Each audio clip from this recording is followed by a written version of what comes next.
HS এর final semester আর কয়েকটা দিন বাকি। বায়োলজির কয়েকটা ইম্পর্টেন্ট টপিক বলে দিচ্ছি, আসবেই আসবে।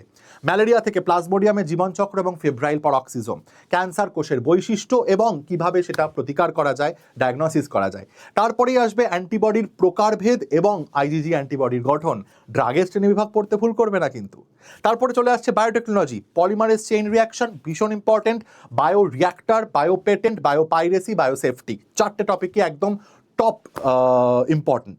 তার সঙ্গে আসছে পিবিআর 322 প্লাজমিড ভেক্টর, আসবেই আসবে প্রশ্ন। রেস্ট্রিকশন এনজাইম অত্যন্ত ইম্পর্টেন্ট, ট্যাক পলিমারেজ। তারপরে চলে আসছে হিউম্যান ইনসুলিন এবং জিন থেরাপিটা একটুখানি দেখে যেতে পারো। তারপরেই চলে আসছে আমাদের লাস্ট ইউনিট, সেখান থেকে 10% সূত্র, বয়স পিরামিড এবং আরেকটা খুব ইম্পর্টেন্ট টপিক, সেটা হচ্ছে ইকোলজিক্যাল সাকসেশন।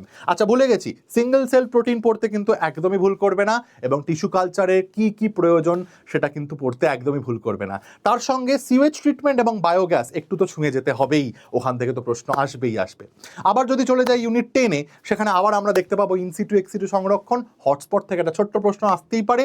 স্যাক্রেড গ্রোভ অর্থাৎ পবিত্র বনভূমি এবং তার সঙ্গে রামসার সাইট ভীষণ ইম্পর্টেন্ট। আর লাস্ট চ্যাপ্টার না বললেই নয়, সেখান থেকে চিপকো আন্দোলন, সাইলেন্ট ভ্যালি আন্দোলন এবং তেজস্ক্রিয় দূষণ আসবেই আসবে।